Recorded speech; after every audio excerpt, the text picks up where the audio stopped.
This is my love letter to Burlington, Vermont by Karen Connolly. I have been hearing a lot of stories and complaints about my chosen hometown of Burlington, Vermont lately, mostly regarding public drug abuse and homeless people who have nowhere else to go, so they choose an abandoned doorway to inhabit along with their meager belongings. These stories encroached on my life at least a year ago when someone in rural Vermont asked me about it because they heard stories from tourists who came into their maple sugar house. At that time, the stories were murmurs, and I hadn't heard much beyond a few complaints in our extremely local front porch forum. Now it's all I see and hear everywhere I go. I feel like only those with negative views and experiences are sharing their opinions with the world. So here are my 2 cents. I live a few miles outside the downtown, so I'm not in the center of it and don't have general firsthand knowledge beyond the visits I've made recently. I also had not spent a lot of time in the downtown for at least a couple of years. What I'll say is, I was expecting it to be a lot worse based on the loudness of the voices that like to magnify the pain and fear in the world. I'm sure they didn't mean to keep the customers away from the local shops, but what did they expect? Did they think people would keep choosing to shop there when there was a mall and multiple stores 5 to 15 minutes away and infinite online shopping options available? I know that I started avoiding the parking garage and felt like it was safer to park on the street based on stories and complaints I'd heard. But I've been in Burlington several times since June and have not had any problems. I feel I need to amplify this for the world to hear. The times I went into Burlington, I was a woman alone. One of the visits was all day, another a couple of hours in the evening because I was lucky enough to find a parking area that didn't have meters or require a permit, and so wasn't worried about a meter running out and having to add time. I knew I had the whole day until 4 p.m. while my car was being repaired. I was trying to find Phoenix books, but was unable to.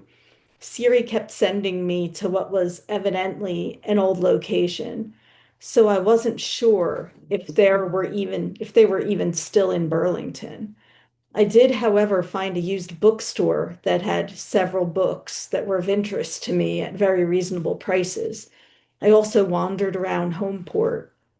I got wind chimes to add to the ones I already have hanging off the edge of my house over the deck railing.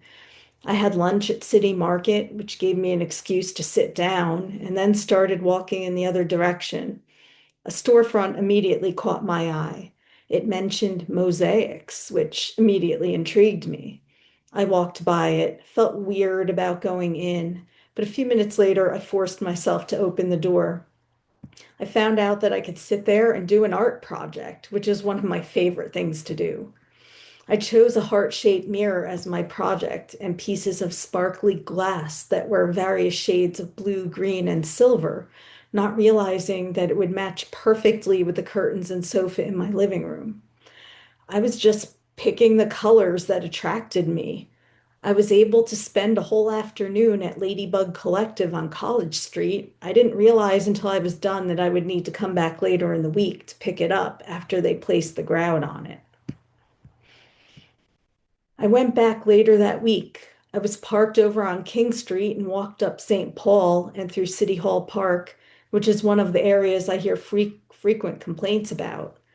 There was some kind of music event happening. There were people listening to the music, and while there might have been a few people who were homeless or down on their luck, I didn't see anything that made me fear to walk through the park, and no one accosted me.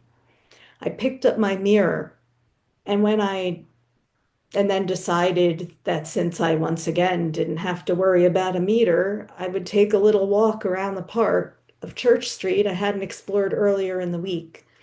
This time I found Phoenix books right on Church Street. I found so many books I wanted to take home with me that I stopped looking due to exhaustion. I settled for 3 new books. By that point, I was also very thirsty because it was another hot summer day. I found a place that sold matcha latte with oat milk. I don't really like boba, so I left out the black tapioca pearls. I also encountered other people in the stores enjoying themselves. I believe that was a Saturday. I have found myself in Burlington in the evening and always thought it was a little odd that everything except Lake Champlain chocolates and a few restaurants and bars are closed up tight by 7 p.m. People who work in offices often work until 6 or later, so they are losing a lot of potential shoppers. Then last week, I saw an ad in our local front porch forum for an authentic Italian Sunday brunch. I immediately sent a screenshot to my boyfriend as a hint because we were going to once again volunteer at the New World Music Festival in Randolph, Vermont on the Sunday before Labor Day. He picked up what I put down. On Sunday, parking is free. We parked on King Street and walked over. There were people around. Now the students are back in full force at the University of Vermont. We found the nondescript restaurant mainly by its open flag waving out front. We had to go down some steps to enter the space.